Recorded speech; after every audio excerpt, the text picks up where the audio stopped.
In the depths of the forest, hunters discovered a rusty cage, locked from the inside. Inside was a girl, covered in dirt and scratches. But when they tried to free her, she whispered in terror, "No, you mustn't. They will come." And a second later, footsteps echoed from the darkness. The forest breathed with the damp, spicy scent of decaying leaves. The wind lazily rustled the canopy of ancient trees, tearing off the last leaves and twirling them in autumn's farewell dance. Twigs crunched underfoot, wet soil clung to boots, and a light mist crept along the ground, turning the thicket into a shifting, almost ghostly place. Michael Henderson and James Carter had been hunting in these woods for years. They knew every stream, every hollow, every animal track. But today, something felt different. Their dogs, two sturdy setters, Rocky and Bo, suddenly tensed. Abruptly, as if on command, they froze, lifting their noses to the air. Then, in a flash, they bolted forward, sending leaves flying in their wake. "Damn it, what's gotten into them?" James muttered, quickening his pace. "Maybe they caught the scent of a moose?" Michael suggested, tightening his grip on his knife. But it wasn't a moose they led them to. They emerged into a small clearing, hidden among the dense trees. It was too quiet here. Even the wind seemed to avoid this place. In the center of the clearing stood a cage. Old, rusted, covered in cobwebs, yet still solid. The thick iron bars suggested it wasn't built for small game. No, this cage was meant for something truly dangerous. But the most unsettling thing was the lock. It was in place. Not hanging outside as it should be, but protruding from the inside. "What the hell?" James ran his hand over the rusted bars. "Who could have locked it from the inside?"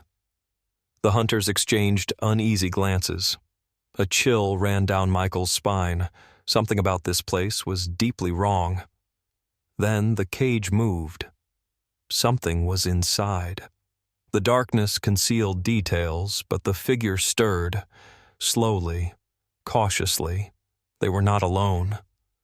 Michael instinctively took a step back, raising his knife. James, keeping his eyes fixed on the cage, slowly lifted his rifle. "Shit," he whispered, licking his dry lips. "There's someone in there." A faint breath sounded from within. It was uneven, like that of someone who had been running for too long. "But how?" Michael shook his head, trying to think rationally. "The cage is locked from the inside." A dull thud. Something inside moved closer to the bars. Tension gripped their chests, the air in the forest growing thicker. They didn't know what to do. Run? Open the cage? But Michael couldn't stop himself. Heart pounding, he slowly leaned in and peered inside. What he saw shocked him to the core. Michael froze. His eyes slowly adjusted to the darkness, and the figure inside the cage became clearer. A girl. Thin as a shadow, her tangled, filthy hair matted into clumps. Her clothes, if they could even be called that, hung from her in tattered rags, torn, smeared with dirt and something dark.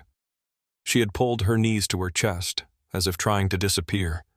But the most terrifying thing was her eyes. Not fear, not surprise, pure horror. Raw, bottomless, animal terror. The kind you see in a cornered creature, in someone who knows there is no escape. "Jesus Christ," James exhaled. His voice wavered. The girl didn't move.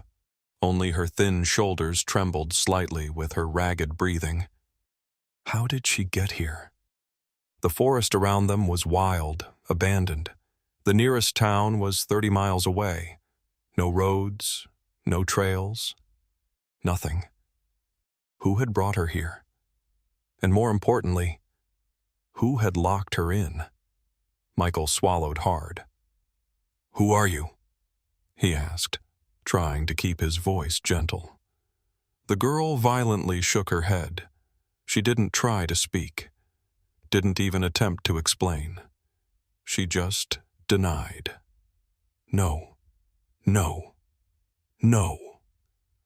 Michael slowly reached for the lock. It was old, rusted.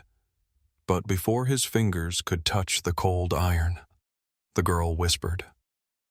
The sound was so faint at first he thought he imagined it. Then she looked at them, and in a trembling, breathless, strangled voice she whispered, "You can't. They will come." Michael and James froze. Her words hung in the air, dissolving into the autumn mist, saturating the space with an unspoken, suffocating dread.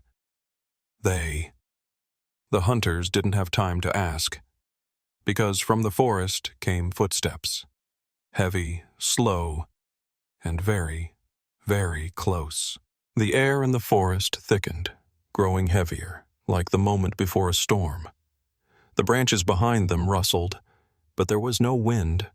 Someone was moving among the trees, calmly, confidently. Heavy footsteps, a dull, crunching sound, boots crushing dry twigs and decaying leaves, rhythmic, unhurried, step, pause, another step. "Who's there?" James shouted, gripping his rifle tighter. His voice cut through the silence, but there was no answer. Only silence. Thick, ominous, suffocating silence. Then, another step. The girl in the cage flinched, clamping a hand over her mouth to stifle a sob. Michael glanced at her. Her shoulders trembled. Her eyes were wide, frozen, glassy. "Please," she whispered, her voice cracking as if she hadn't spoken in a long time. "They can hear you." They. A cold sweat ran down Michael's spine, and then they emerged from the trees. 4 of them. People. But were they really? They wore identical dark robes, hoods pulled low over their faces. They moved soundlessly, as if they weren't walking on the ground but gliding over it. And something in their posture, in their unnatural stillness, was wrong. They carried something foreign, something not meant to exist here. "Hey! Who the hell are you?" Michael barked, raising his knife. No answer. The 4 figures simply stood there, watching them with an unblinking, piercing gaze, like predators observing prey caught in a trap. As if they knew there was no escape. James snapped. He lifted his rifle, and in that instant, one of the strangers spoke. "Do not touch her." One voice, low, hoarse, like someone who hadn't spoken in ages. There was no threat in it. But there was something else. Something ancient, something inevitable. The hunters stood frozen, afraid to move. The air in the forest had grown heavy, thick, unmoving, like the world itself had held its breath. Even the leaves had stopped rustling, and an oppressive silence swallowed every sound except the thunderous pounding of their hearts. The girl in the cage didn't move.